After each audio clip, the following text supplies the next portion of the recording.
За гал гарсан цэнгэлдэх хотхны нөхцөл байдал өнөөдөр ч хүнд хэврээ байна. Гал төмрийн улмаас хүний амнаас эрүүл мэнд хохирол учраагүй ч оршин суугчид гэртээ нэвтрэх боломжгүй нөхцөл үүсэж байгаа.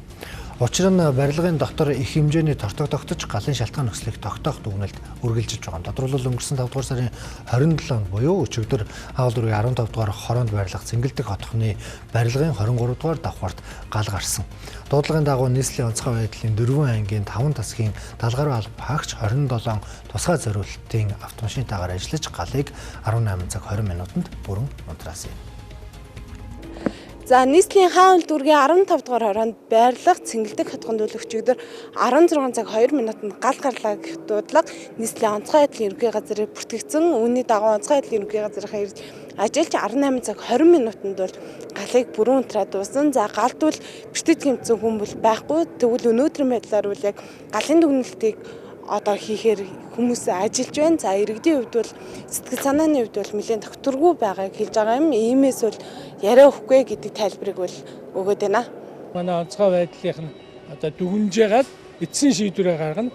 За онцгой байдлын хэлцээс за айлууд орж болно гэсэн нөхцөлд бол та бүхэн орно.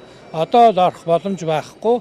Зарим газар утаажлалтай, зарим газар одоо ус цацсан, одоо галын машины гал унтраах зорилттой ус цацсан байгаа учраас төр зууртаа өнөөдөртөө цөмөр одоо байж байна. Тэгээ хизээ яг яах нь бол манай онцгой байдлын хэлтсийн мэрэгжлийн хүмүүс одоо шийдийг хэлнэ л гэсэн үг.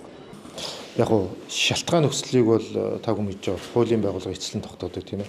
Яг унтраах үйл ажиллагааны явцад урьдчилсан байдлаар бол яг тухайн барилгын одоо цахилгаан дамжуулах шугамын хоолойноос одоо өөрөөр хэлбэл гал төмөр одоо гарсан байгаа. Та бүхэн харсан баг тийм ээ.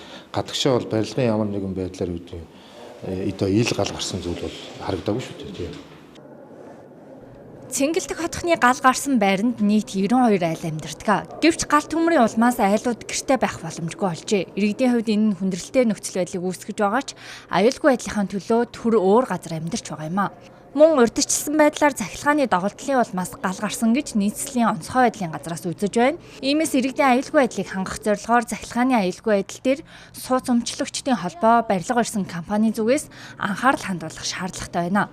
Мөн энэ асуудлаас үүдэн бус тотгонч захилгааны их усүрээ шалгах хэрэгтэй байгаамаа.